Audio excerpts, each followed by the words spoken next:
I had always thought of my family as my fortress. My husband had passed away years ago, and my son, Daniel, had always been my rock. Our family was small but close-knit. It had always been just the two of us, until Lisa came along. At first, I liked her. She was charming, sweet, and eager to please. I was happy to see Daniel settle down with someone he loved. But over time, I started to see things that bothered me. Little things, like the way she'd suggest spending money, how she'd drop hints about the future, our future, without ever asking. It was subtle, but it was there. And slowly, the seed of suspicion started to grow. I'll never forget that night. It was a quiet evening, like most others. We were having dinner, and everything seemed fine. But then I overheard a conversation that stopped me in my tracks. I had walked into the living room, only intending to grab some water, when I heard Lisa's voice, soft and calm, but there was something about it that sent a chill down my spine. "We need to start planning for the inheritance," she said. "It's the only way we'll be able to get the house paid off before it's too late." I froze. I thought I had heard wrong. My heart raced, and my stomach dropped. Inheritance? I had never talked about my will with anyone, let alone with Lisa. But there it was, my daughter-in-law, casually discussing my estate as though it was already hers to claim. I didn't know what to do. Should I confront her? I couldn't. Not yet. I needed to be sure. But one thing was certain, I had to keep my eyes open. There was more to Lisa than I had thought, and the first glimpse of her plan was just beginning to unfold. It had been a peaceful evening, the kind of evening I cherished since my husband's passing. Just the two of us now, Daniel, my son, and I. We shared the quiet, content in our routine, having dinner together at the table. The house felt warm, safe even, the flickering candlelight casting shadows on the walls. Life was simple, but it worked for us. Or so I thought. I had always been protective of my family. I never thought much of it when Daniel married Lisa. She seemed perfect for him, at least at first. She was beautiful, charming,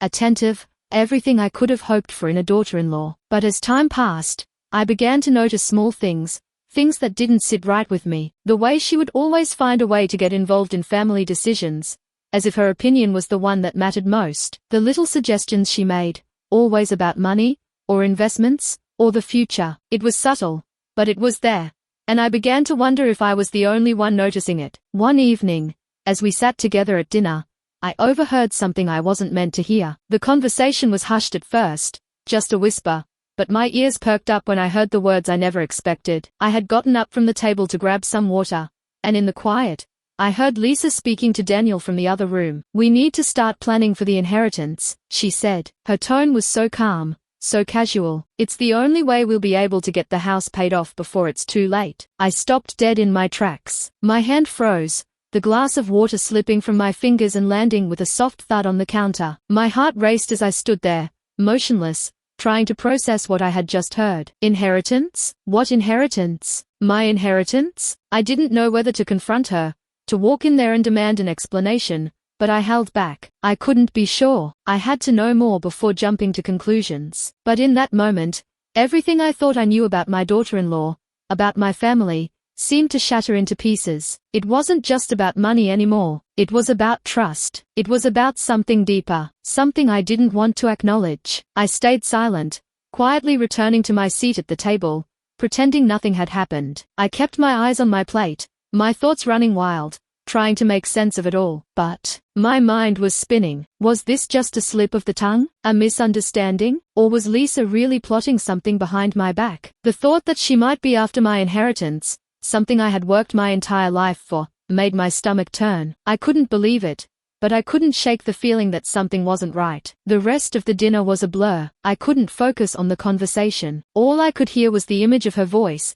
the words hanging in the air like a dark cloud. I needed answers, but I had to be careful. I couldn't confront Lisa directly, not yet. I needed proof. I needed to know just how deep her plans went. The following days were a blur of quiet observation. I paid closer attention to her movements, her words, the subtle way she tried to influence Daniel. I watched her carefully, knowing I had to be discreet. I couldn't let her know that I knew. Not yet. But one thing was clear. I wasn't just dealing with a daughter-in-law anymore. I was dealing with someone who had a plan, and it didn't include me. I had always trusted Lisa. I had always believed that she was a part of our family, that she had Daniel's best interests at heart. But now, I wasn't so sure. The truth was becoming harder to ignore, and the more I uncovered, the more I realized I was dealing with a betrayal far deeper than I had ever imagined. The first glimpse of her true intentions had been revealed, and now, it was up to me to find out just how far she was willing to go. I couldn't let her manipulate us, destroy everything I had built, without doing something about it. But I couldn't confront her without solid evidence. I had to be smart. I had to outmaneuver her, and that's when I began my search. The days that followed were filled with a quiet tension, a low hum of uncertainty that buzzed in the back of my mind. I kept thinking about the conversation I had overheard. Lisa's words echoed in my thoughts constantly.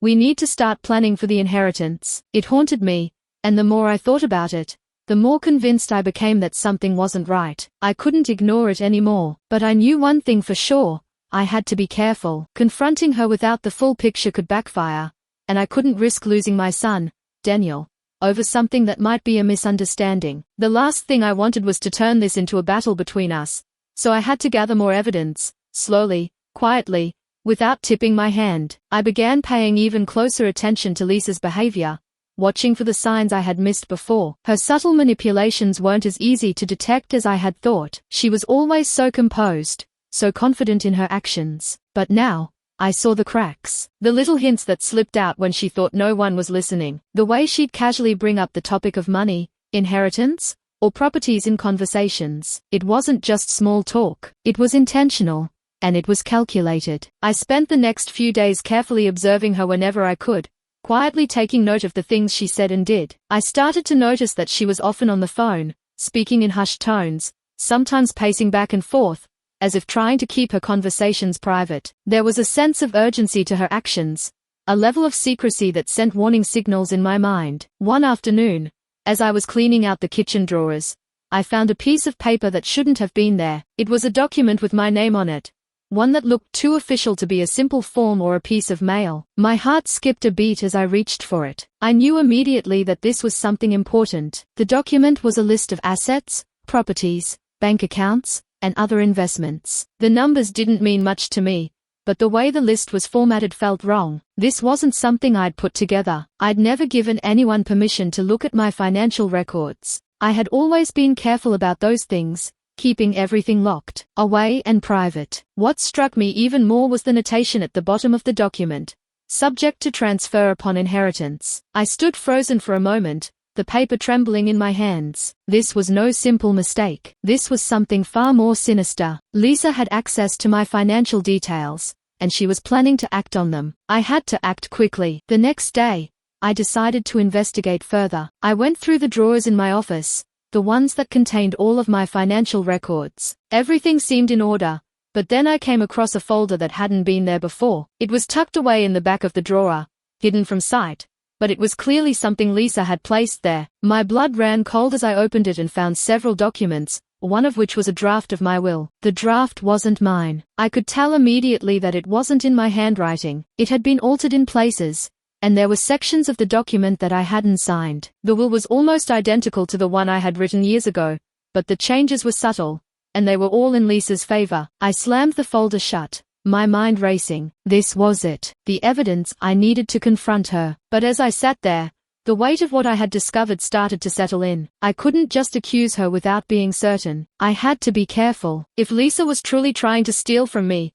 if she was willing to manipulate my son and me to get what she wanted, then I needed to gather more, much more, before taking any action. That night, I stayed up late, going through every document I could find: bank statements, deeds, personal papers, anything that could give me insight into Lisa's intentions. The more I dug, the more I found. Lisa had been meticulously laying the groundwork for her plan for months, possibly even longer. She had been forging my signature, altering documents, and trying to manipulate both Daniel and me into making decisions that benefited her. I was overwhelmed by the magnitude of it all. How had I been so blind? Lisa had been playing us both, Daniel, my own flesh and blood, and me, the person who had welcomed her into my family. But I couldn't dwell on the past anymore. I had to act. I had to confront her, but this time, I was going to do it right. I wasn't going to let her walk away unscathed. I spent the next day preparing. I hired a lawyer, someone who had experience dealing with situations like this. I knew that going into this unprepared would be my biggest mistake,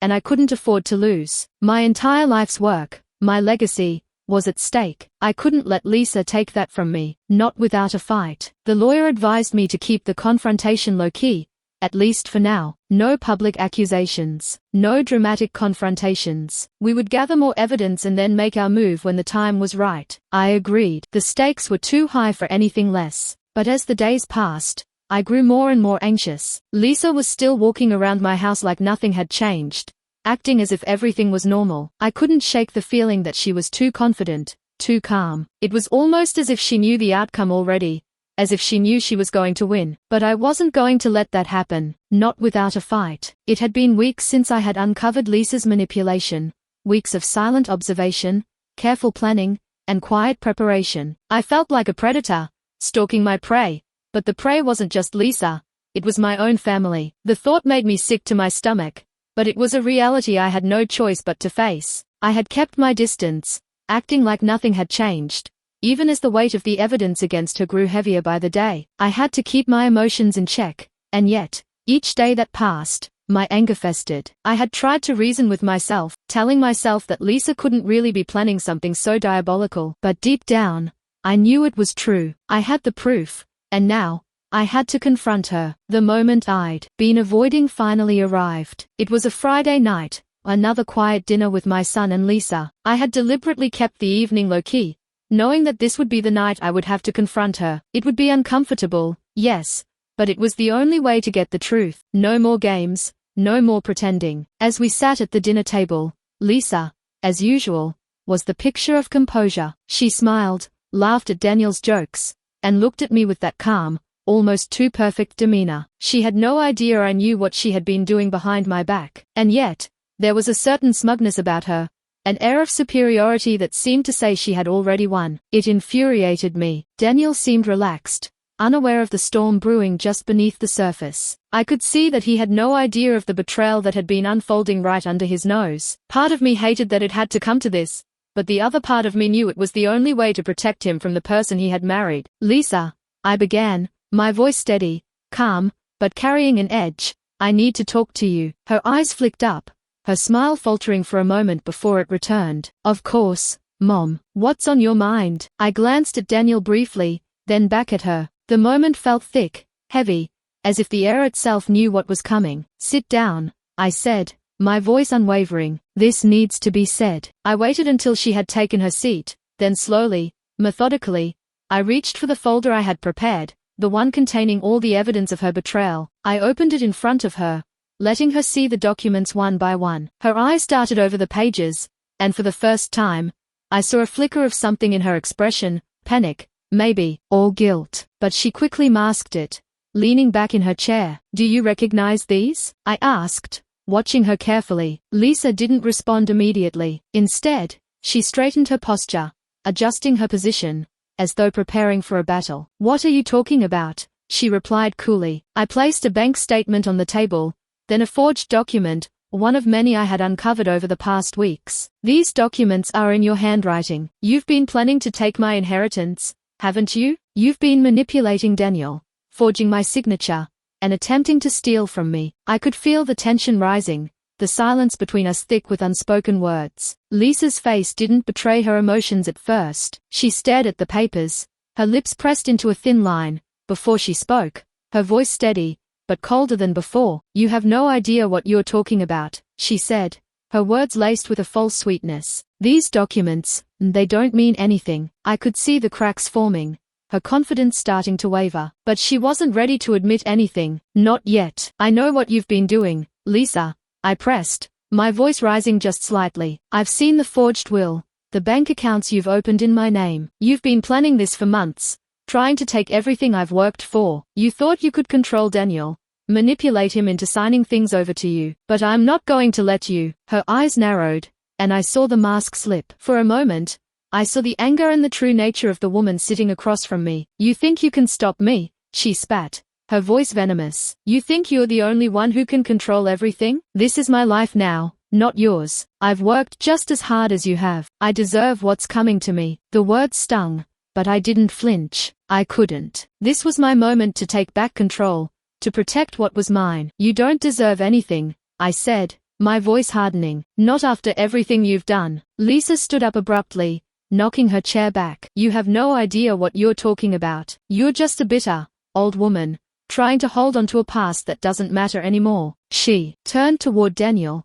her voice becoming more pleading. Daniel, you have to see what she's doing. She's trying to turn you against me. You can't let her. Daniel had been sitting quietly, watching the exchange unfold before him, but his face was pale, his eyes flicking between Lisa and me, confusion written all over him. I could see the struggle in his face, the pain of being caught in the middle of this, the betrayal, and the truth that had come crashing down around him. Daniel, you need to understand, I said, my voice softer now. She's been using you. She's been lying to you, manipulating you into doing what she wants. I watched him carefully, hoping that he would finally see the truth, but instead, I saw the conflict in his eyes, the doubt creeping in. He opened his mouth to speak, but nothing came out at first. The silence stretched between us like an eternity. I don't know what to think anymore, Daniel whispered, his voice cracking. I want to believe you, Mom, but I love her. I married her. How could she do something like this? Lisa's eyes gleamed with victory for a moment,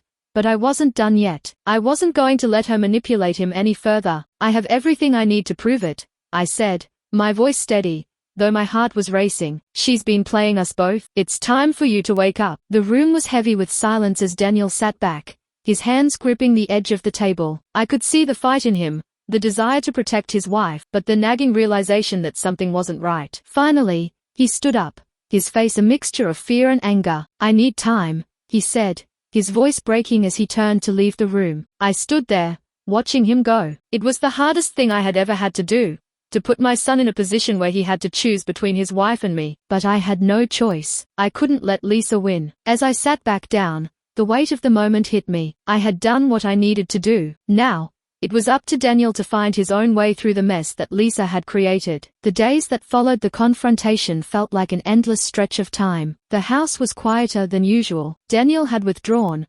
retreating into himself as if the weight of everything had crushed him. Lisa, too, had become distant, no longer playing the part of the charming wife but now wearing the face of someone who was on the defensive. I could see the guilt in her eyes when she thought no one was looking, but I knew better than to trust her now. The battle had just begun, and it wasn't just a personal one anymore. It was going to be a fight for everything I had worked for. I had thought about confronting her directly, demanding that she leave my home, but I knew that wasn't the right move. I needed more than just her word to prove what she had done. I had already uncovered so much, but I needed to ensure that I could back it up in court. I couldn't risk losing. Not after everything she had done. I called my lawyer, a woman who had been with me through some minor legal issues in the past. Her name was Claire, and I trusted her more than anyone else. The moment I told her what had happened, I could hear the shock in her voice, but there was also determination. She was on my side, and that meant everything. Let's make sure we have everything we need to win this, she said when we met a few days later. We'll start by gathering all the evidence. You have the bank records,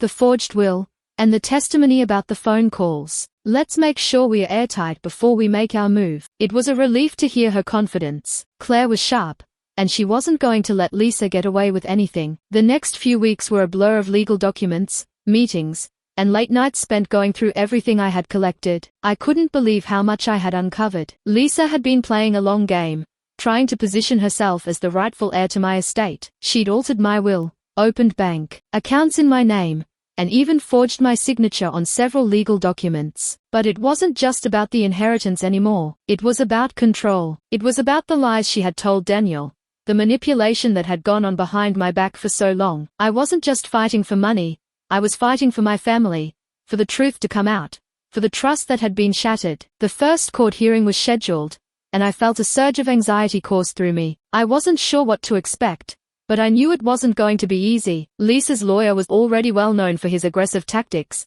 and I had no doubt he would do everything in his power to turn this against me. I wasn't prepared to back down, though. Not now. Not after everything I had fought for. When the day of the hearing arrived, I felt like I was walking into a lion's den. The courtroom was full, the air thick with anticipation. My lawyer was by my side, looking calm but focused, while I sat in the witness box, trying to keep my hands from shaking. Lisa was seated with her lawyer, her face a mask of composure, but I could see the tension in her eyes, the subtle flicker of uncertainty beneath the surface. She knew what was coming. The trial began with the usual formalities, opening statements, introductions, the usual rigmarole. But the moment Lisa's lawyer stood up to speak, I knew this was going to be a battle of manipulation. Your Honor, Lisa's lawyer began, his voice smooth and confident, this is nothing more than a case of family dysfunction. My client, Mrs. Lisa Matthews, is a woman who has been unfairly accused. This is simply a baseless claim of inheritance fraud,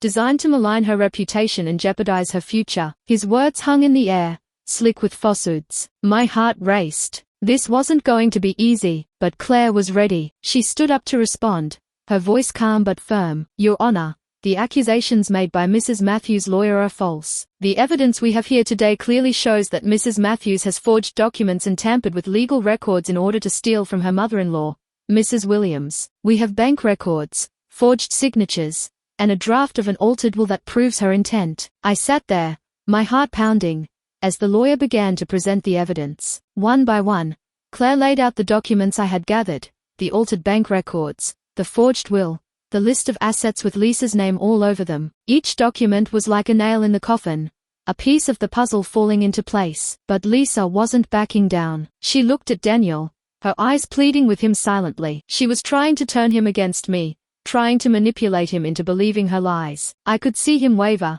his gaze darting between the two of us. The struggle was clear in his eyes. He didn't know who to trust. Daniel, I said softly, my voice carrying across the room, you know the truth. You've seen the evidence. I haven't lied to you. Lisa's eyes shot daggers at me, but I didn't flinch. This was the moment I had to fight for, not just for my inheritance, but for my son's trust. For the next few hours, the courtroom became a battlefield. Lisa's lawyer was relentless, trying to twist the facts and discredit me at every turn, but Claire was prepared. She countered every argument, and the evidence was undeniable. Lisa's manipulation was becoming clearer by the minute. I could see the tension building in the room. Daniel hadn't spoken much, but I could tell he was listening closely, trying to piece everything together. I didn't want to put him in the middle of this, but I knew he had to see the truth for himself. As the day went on, I began to feel a sense of dread. What if this wasn't enough? What if the judge didn't believe me? Lisa had managed to twist everything before,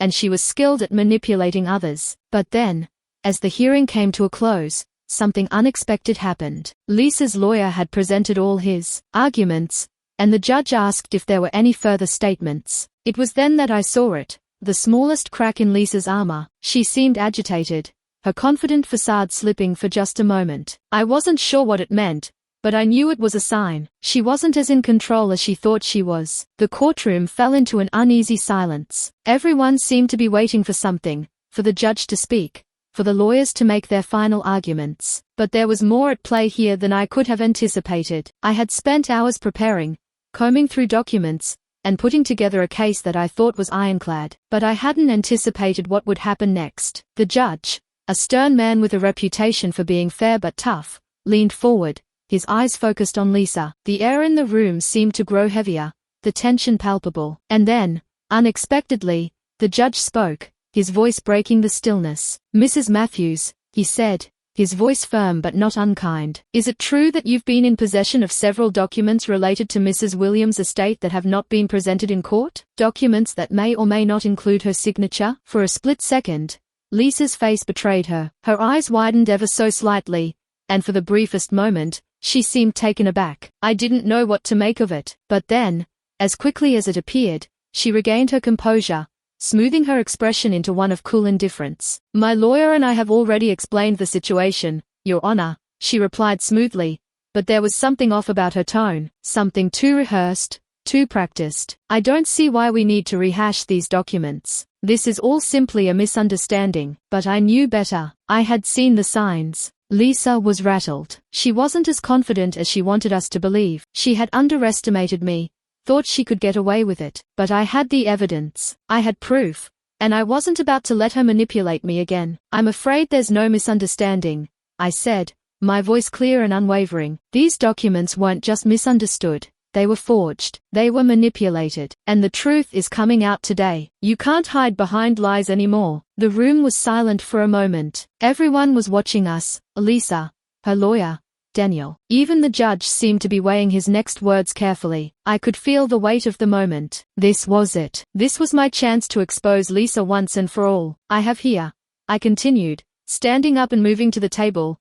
A video recording of a conversation I had with Mrs. Matthews a few weeks ago. It's an audio recording, not the video, but it clearly shows her talking about altering my financial records and preparing to forge my will. And here, I held up another document, is proof that she's been transferring funds from my accounts into hers without my consent. I looked over at Lisa, watching as the color drained from her face. Her perfectly composed facade had crumbled, and now, I could see the fear in her eyes, but she still wasn't ready to give up. She quickly turned to her lawyer, whispering something too low for me to hear, her hand shaking slightly. But the damage was done. There was no turning back now. My client has nothing to do with these documents, Lisa's lawyer interjected quickly, trying to regain control of the situation. The authenticity of these files is questionable. There's no real evidence to support the claim that Mrs. Matthews has been tampering with any documents. These are merely baseless accusations. Enough, the judge snapped, his voice cutting through the commotion. Mrs. Williams has presented evidence, and we will review it thoroughly. This hearing is adjourned for today. The gavel slammed down, signaling the end of the hearing for the day. But as the courtroom began to empty, I couldn't shake the feeling that something had shifted. Lisa wasn't as confident as she had been. Her grip on the situation was slipping, and I could feel it. I left the courtroom with Claire by my side, my mind racing with the implications of what had just transpired. But there was still so much to process. Lisa hadn't spoken a word to me after the hearing ended, and neither had Daniel. He had been distant all day, lost in his thoughts, unsure of what to believe. I was on edge, knowing the next hearing was just around the corner. Lisa wasn't going to back down so easily. I needed to prepare for whatever she was going to throw at me next. But this time, I was ready. I had the truth on my side, and I wasn't going to let her win. The day ended with more questions than answers, but one thing was clear.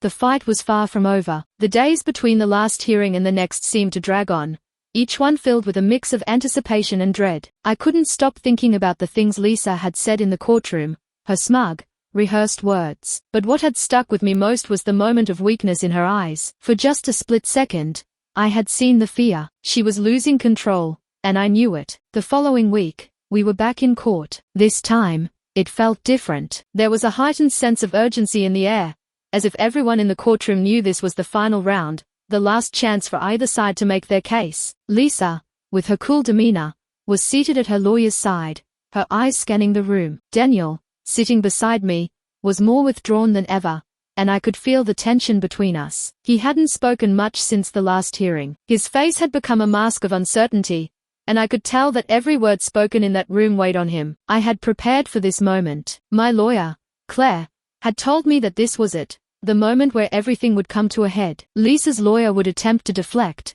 to cast doubt, but I was ready. I had the evidence, the recordings, the documents, and the witnesses. There was no turning back. The judge entered the room, and the proceedings began with the usual formalities. The air was thick with tension as both sides presented their opening statements. Lisa's lawyer was quick to claim that the evidence I presented was inadmissible, that it was circumstantial at best, and that it lacked the necessary foundation to stand in court. His words were sharp, but I wasn't intimidated. He had tried to discredit everything I'd worked for, but this time, I was prepared to go all the way. When it was my turn, I stood with the full weight of the evidence behind me. Claire gave me a brief nod of encouragement as I approached the witness stand. The courtroom felt suffocating, every eye on me, but I focused on what was important, the truth. I started with the basics, explaining how I had uncovered the forged documents, the bank accounts, the false transfers, and the subtle manipulation Lisa had been executing over the past months. I showed the court the recordings I had taken,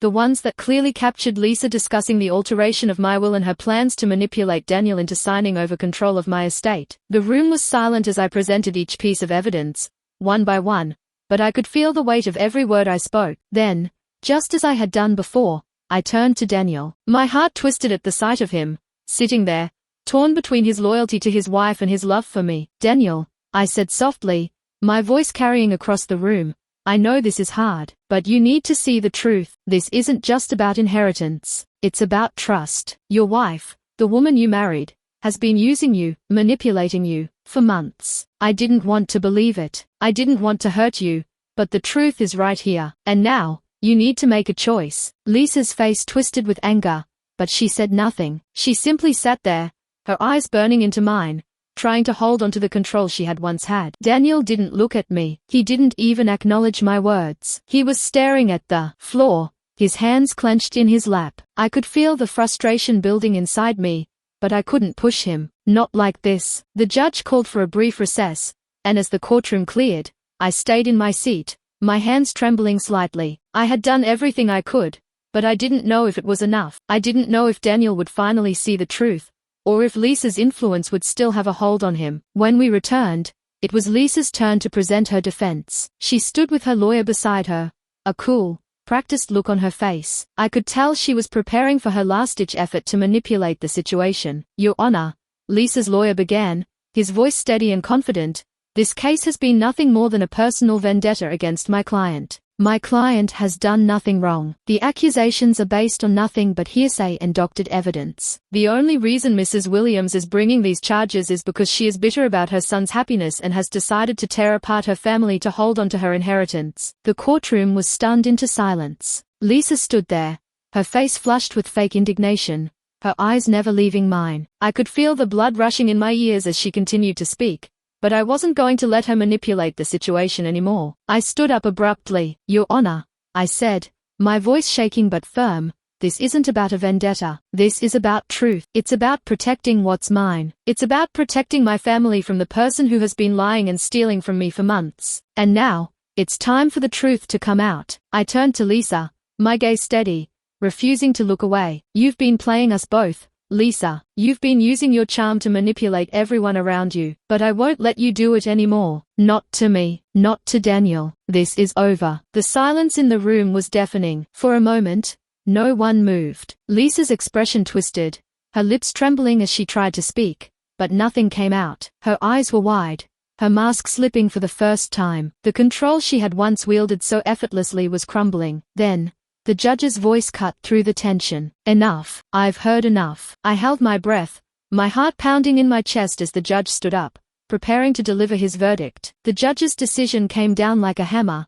breaking the silence that had settled over the room. His voice echoed in the courtroom, each word a stark contrast to the tension that had been building for days. After reviewing the evidence, and hearing both sides, it is clear that Mrs. Matthews has been engaged in fraudulent actions, manipulating not only the financial records but also the trust of those closest to her, the judge said, his tone firm. The case against her is undeniable. The alterations made to Mrs. Williams' will and the financial misconduct were intentional and malicious. Mrs. Matthews is hereby disqualified from inheriting any part of Mrs. Williams' estate, and all actions taken by her regarding this matter will be considered null and void. My heart pounded in my chest, the relief washing over me in waves. I had won. The truth had prevailed. Lisa's betrayal was exposed for what it was, and the judge's ruling was the victory I had fought for. But even as the courtroom erupted into murmurs, a part of me remained cold. The victory was bittersweet. Lisa's expression was a study in disbelief, her face pale as she slowly sank into the chair beside her lawyer. She didn't speak,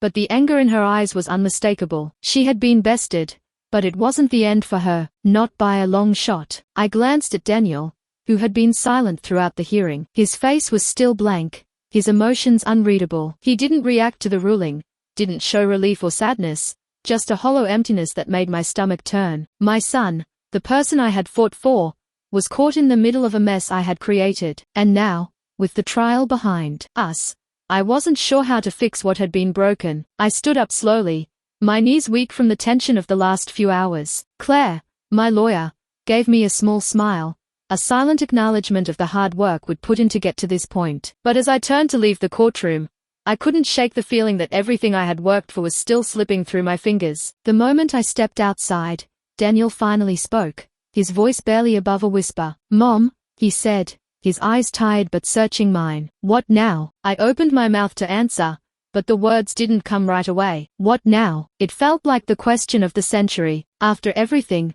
what was left for us? The last few months had taken everything from us: trust, love, respect. I didn't know how to fix it. I don't know, Daniel, I said quietly, my voice trembling slightly, but I want to start over. I want us to move forward, together. He looked at me for a long moment before nodding, his gaze softening. He didn't say anything else, but there was something in the way he stood there, his shoulders no longer as tense, that gave me hope. Maybe, just maybe, we could rebuild what had been broken. But it wouldn't be easy. As I drove home later that day, the weight of the ruling settled into my chest. Lisa had been stripped of her claims, but I knew that wasn't the end of the story. What would happen to her now? What would happen to me, to my family, to Daniel, and me? The aftermath of betrayal was never simple. Even when the truth came out, it didn't guarantee that everything would return to normal. The trust that had been lost couldn't be repaired overnight. But what I had learned through all of this was that nothing was more powerful than the truth. Even when it hurt,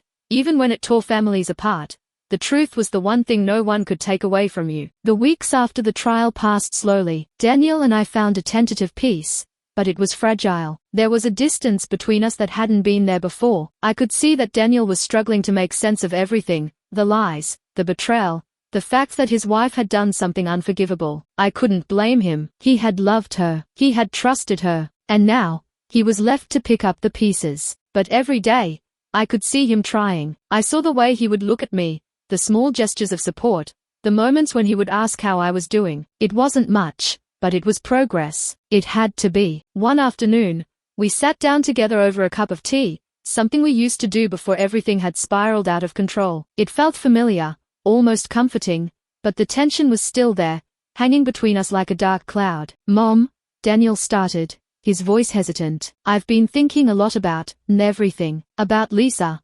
About what happened. I don't know how to explain it, but I've been angry. At you. At myself. At everything." I looked at him, my heart aching. "I know, Daniel. I know. I never wanted to put you in this position. I never wanted you to feel torn between me and her. But you have to understand something. I did what I did to protect you. I didn't want to hurt you. I wanted to protect our family, even if that meant making hard choices." He nodded, his expression softening. "I get it, Mom. I do. And I know you were just trying to protect me. I wasn't seeing things clearly. I let Lisa get to me. But I'm not going to let that happen again." We sat in silence for a moment, the weight of the conversation settling over us. There was so much left unsaid, but for the first time in weeks, I felt like we were on the path to healing. It wasn't perfect, and I didn't know if it would ever be the same, but I knew that as long as we were both willing to try, we could move forward. The next few weeks were spent rebuilding what had been broken. It wasn't easy, but we both knew that trust had to be earned. With every conversation, every shared moment, we slowly rebuilt the foundation of our relationship. It wasn't quick, it wasn't clean, but it was real. The courtroom had emptied, but the weight of the verdict lingered in the air, thick and suffocating. I sat in the passenger seat of my car, my hands gripping the sides of the seat, feeling the ache of exhaustion settling in. I could feel the adrenaline that had carried me through the trial slowly wearing off. My body ached, my mind was foggy, but my thoughts were clear. I had won. And yet, victory didn't feel like it should. In fact, it felt hollow. I glanced over at Daniel, who was sitting beside me. His face was unreadable, his hands clenched in his lap, his body turned slightly away from me. I could feel the emotional distance between us, the gulf that had widened over the past few weeks. This wasn't just about money anymore. This was about trust, family, and the brutal reality of betrayal. The fight had been for more than my inheritance. It had been for my son. And yet,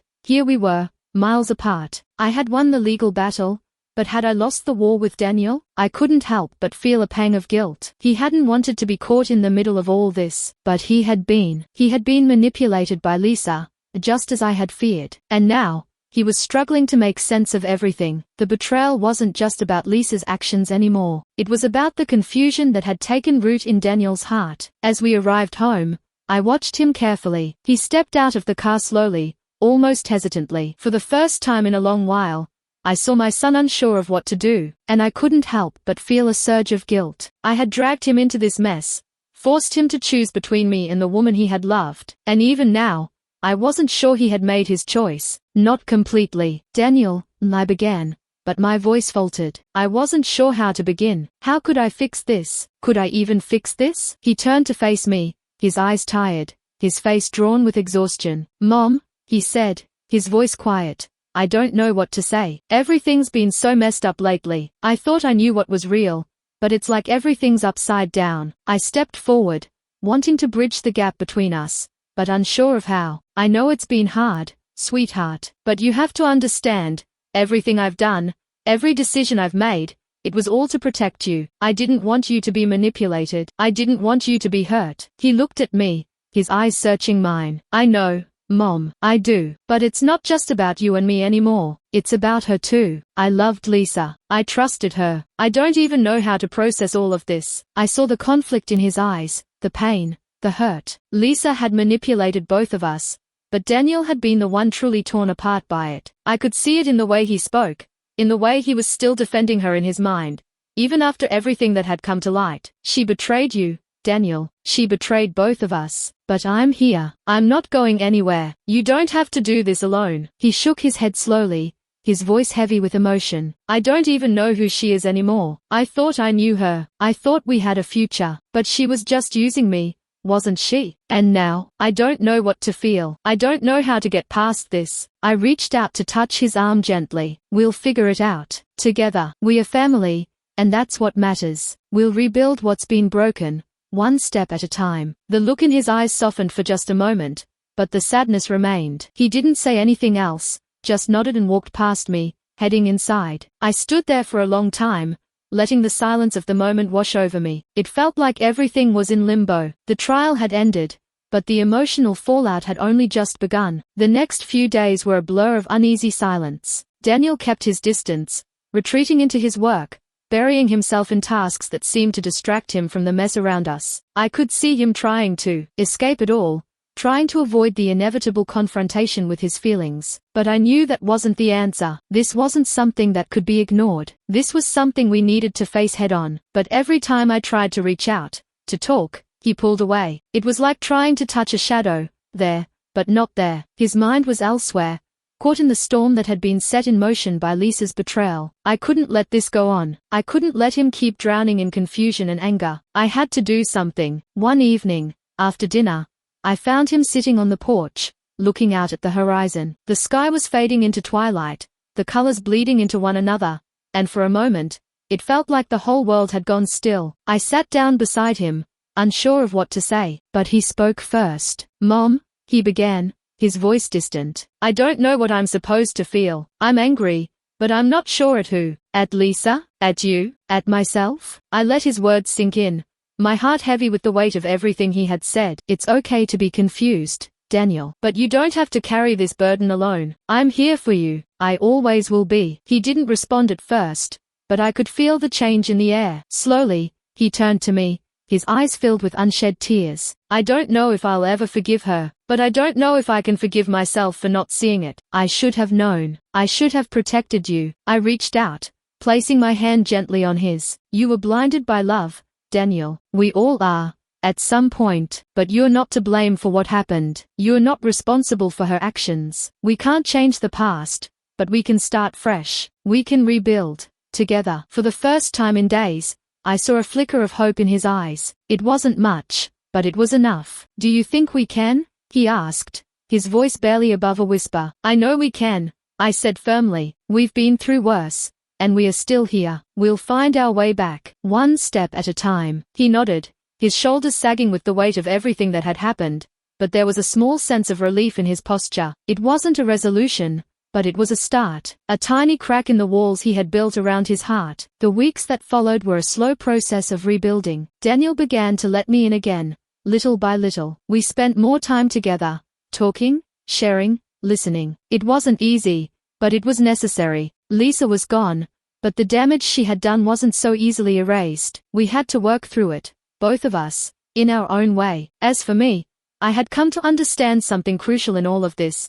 Even after the trial was over, the real work had just begun. The legal battle had been won, but now, I had to rebuild the most important thing of all, the trust between my son and me. And even though the path ahead was uncertain, I knew one thing for sure: we would walk it together. It had been a few months since the trial, and though the courtroom drama was behind us, the emotional aftermath still lingered like an old wound. But in that time, I had learned that healing was a gradual process, and it wasn't something that could be forced or rushed. I had learned to take each day as it came, to focus on rebuilding what had been torn apart, not just with my son, but within myself. I had thought that winning the case would bring instant relief, that the burden of betrayal would simply disappear. But the reality was much messier. It wasn't about the inheritance anymore. That had been dealt with in court. What truly mattered now was mending the trust between Daniel and me, the invisible threads that had been severed by Lisa's manipulations. At first, things were strained. I could feel the distance between Daniel and me,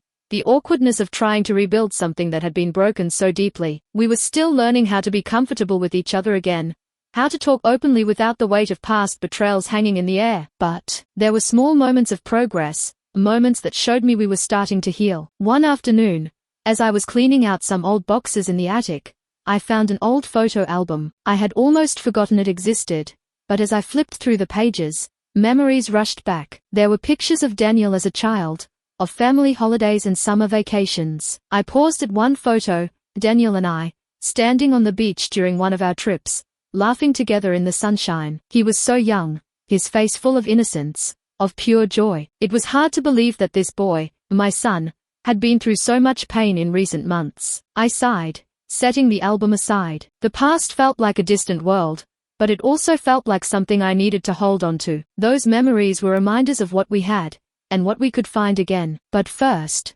we had to heal. That evening, I decided to take a step I had been avoiding. I reached out to Daniel. It had been a while since we'd had a heart-to-heart, and I knew it was time. I called him into the living room, where I was sitting with a cup of tea, and invited him to sit down. "Daniel," I began, my voice tentative but firm, "I know we've both been struggling with everything that's happened, but I think it's time we talk, really talk, about where we are, and where we are going." He looked at me for a long moment, his eyes still haunted by the past but softening with something else, an openness, perhaps. He nodded slowly, taking a seat across from me. "I don't know how to fix this, Mom," he admitted, his voice low. "I don't know how to forgive myself for not seeing it sooner. I should have seen the signs with Lisa. I should have been there for you." I shook my head gently, feeling the sting of his words, but knowing they were coming from a place of deep regret. "Daniel, you didn't fail me. You were deceived, just like I was. What matters now is that we learn from this. We can't change the past, but we can build something better for the future." He sighed, running a hand through his hair, clearly wrestling with his own emotions. "I don't know how to move forward," he said quietly. "I don't know how to trust again, not just with her, but with everything." I understood exactly what he meant. Trust had been shattered, not just between us and Lisa, but between us as mother and son. But rebuilding it wasn't impossible. It just took time, and effort, and a willingness to be vulnerable. "I get it," I said softly, reaching out to him. "I don't have all the answers, Daniel. I'm learning, too. But I know one thing. We have to take it one step at a time. Trust isn't built in a day, but it can be rebuilt. And I'm here, every step of the way. I always will be." He looked up at me, his eyes filled with a mix of hope and uncertainty. For the first time in a long while, I saw something in him that I hadn't seen before. The willingness to try again, the openness to rebuild what had been lost. "I don't want to lose you, Mom," he whispered, his voice thick with emotion. "I don't want to lose us." I smiled softly, a tear escaping despite myself. "You won't. We'll get through this together." We sat in silence for a while, but it was a peaceful silence, a silence that spoke of understanding, of healing, and of a future that was still to be written. It wasn't going to be easy, and there were still difficult conversations to have, but I knew that as long as we had each other, we could face anything. A few weeks later, I decided it was time to take another step. The house had felt empty in some ways, haunted by the memories of what had happened. Lisa had been a part of our lives for years, but now that she was gone, I could see just how much space she had taken up, not physically, but emotionally. It was time to clear out the remnants of her presence and move forward. I asked Daniel to help me go through the things that had been left behind, old gifts, photos, and letters she had left in the house. I didn't expect him to be ready for it, but to my surprise, he agreed without hesitation. As we sorted through the boxes, I could feel the weight of what had happened starting to lift. It wasn't about forgetting Lisa or pretending the past didn't happen. It was about creating new space, both physically and emotionally, for the future we were building together. By the end of the afternoon, we had cleared out everything. It was liberating, in a way, to see the house once again feeling like our home. There were no reminders of the betrayal, no lingering shadows of what had come before. That evening, we sat down to dinner together. It wasn't anything fancy, just a simple meal, but the feeling in the air was different. There was a lightness to it, a sense of hope. "I'm proud of you," Daniel, I said, looking across the table at my son. For everything. For the way you've been trying to move forward.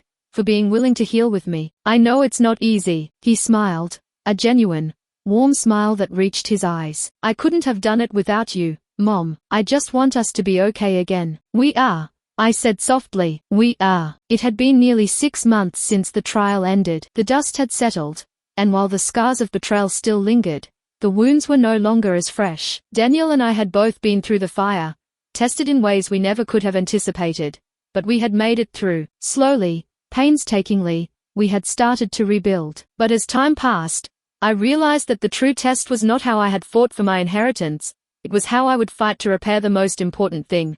My family. I spent the first few weeks after the trial focusing on putting one foot in front of the other. I hadn't fully realized how much Lisa had taken from me until she was gone. The presence of her manipulations was gone, but so much more had been lost than I had accounted for. There was a lingering silence, a strange emptiness that had settled in the house. Daniel, too, had changed. There was a quietness in him that I couldn't quite place. It wasn't just the loss of his wife, it was the betrayal, the loss of trust in himself and in me. But we were healing, slowly, and that was something I clung to with all my strength. We had both made mistakes, and we were both learning how to forgive. One evening, after dinner, Daniel sat with me in the living room, his eyes on his phone, but his mind clearly elsewhere. I had learned to give him space, but I could sense he was still carrying something heavy. Mom, he said, breaking the silence. There's something I've been meaning to ask. I put down the book I'd been reading, giving him my full attention. What's on your mind? He hesitated,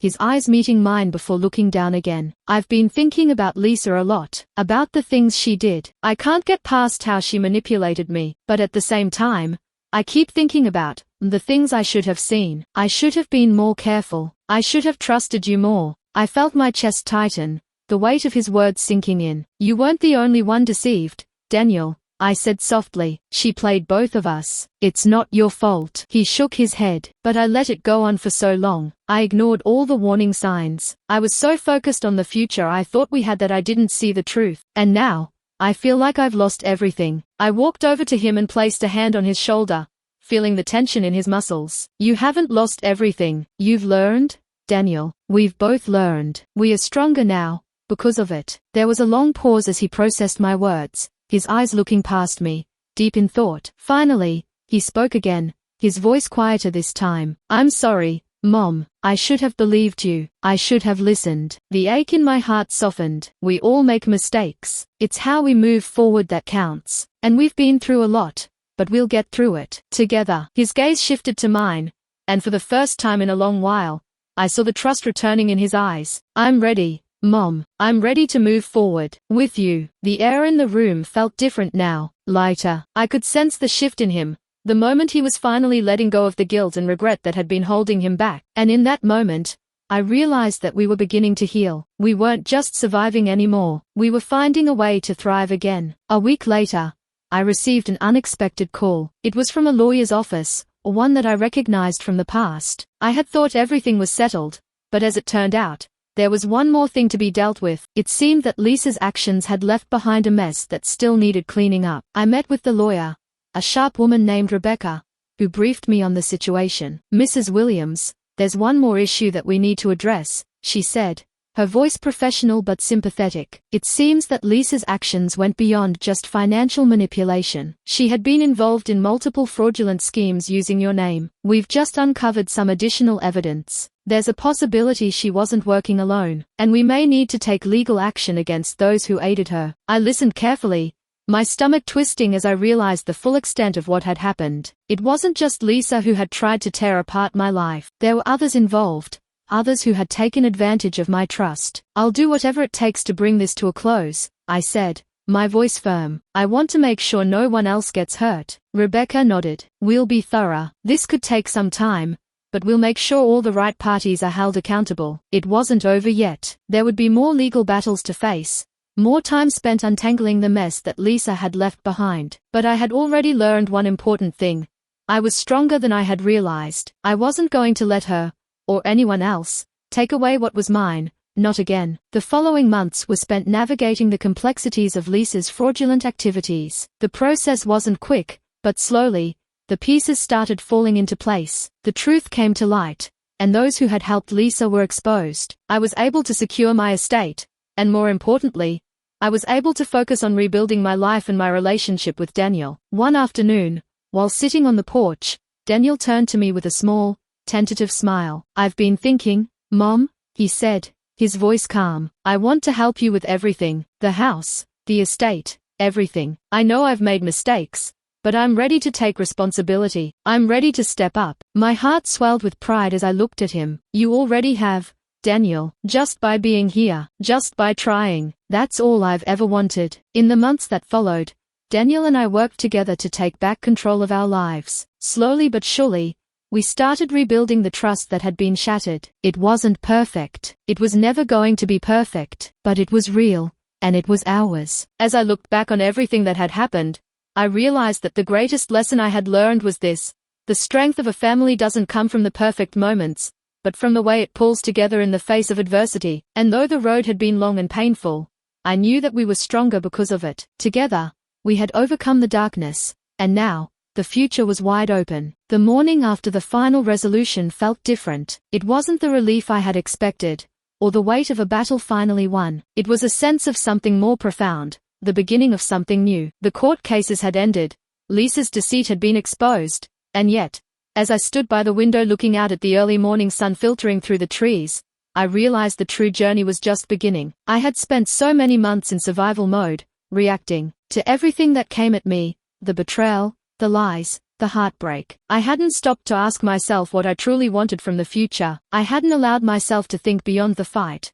beyond the need to win. But now, with the storm behind me, it was time to rebuild, not just my inheritance or my family's trust, but my own sense of peace and purpose. Daniel was still working through his own emotions, but I could see him slowly coming back to life, to us. The guilt he carried wasn't something that would vanish overnight, but he was making progress. I could see it in the way he held himself, the small moments of connection we shared, the willingness to take responsibility for what happened. It wasn't perfect, but it was honest. As I walked through the house that morning, I felt a strange calm. The silence wasn't suffocating anymore. The house, once filled with tension, now felt like a home again, a place of new beginnings. But I knew that the next step wasn't just about fixing what was broken. It was about moving forward with intention, with hope. The next few weeks were spent rebuilding the foundation that had been cracked. Daniel and I worked together to manage the estate, though it wasn't easy. Every task felt monumental, but it was also something that kept us engaged, kept us focused. Slowly, we started making decisions together, small ones at first, like deciding on repairs for the house or how to manage the property. But it was progress. We also began to talk more, really talk, about everything, about the past, the pain, and what we wanted for our future. There was still so much unspoken between us, but with each conversation, the gap between us grew smaller. We were learning how to communicate again, how to trust each other with our vulnerabilities. But I knew that we needed more than just work to heal. We needed to rediscover each other, to create new memories that didn't carry the weight of the past. So, one weekend, I suggested something simple but meaningful. "Daniel, how about we take a trip?" I asked, my voice tentative. "Just the two of us. A real getaway. Something to start fresh." His eyes lit up, and for the first time in a long while, I saw a spark of excitement in his expression. "I think that's a great idea, Mom. We've both been through a lot, and I think it's time for a break." We spent the weekend at a quiet cabin in the mountains,